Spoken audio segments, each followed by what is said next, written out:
Hello pretty people! So ayan na nga po, sa part na to is nagbabiyahe kami ni Ate Rhea papunta sa Mawans Beach. Hindi ako sure sa name pero sabi nila Mawans Beach, Mawans Island, Noah's Ark, basta yun.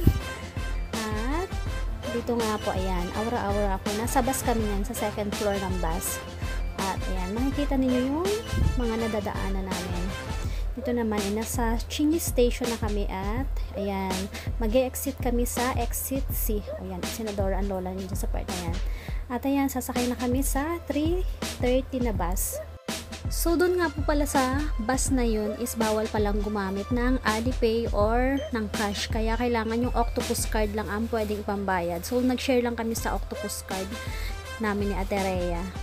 Buti na lang pwede yun. Ayan, dyan sa part na yan is nandiyan na nga kami sa Mawans, basta sa Mawans. At ayan, may mga araw-araw naman dyan na susundan lang.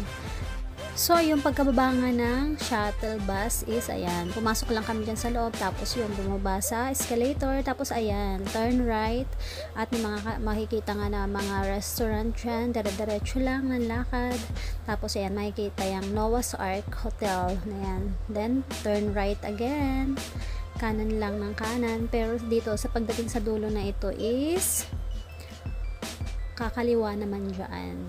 Ito yung papunta doon sa Mawans Village na bagong pasyalan ngayon dito sa Hong Kong. So, ayun, dire-diretso lang ng lakad. Tapos ayun, makikita nyo rin dyan yung ano ba yung tawag dyan sa park na yan.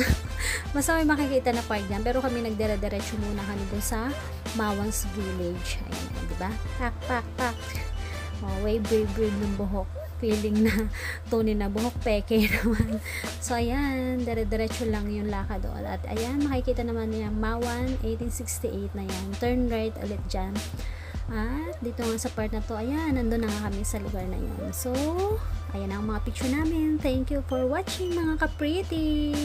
Bye-bye!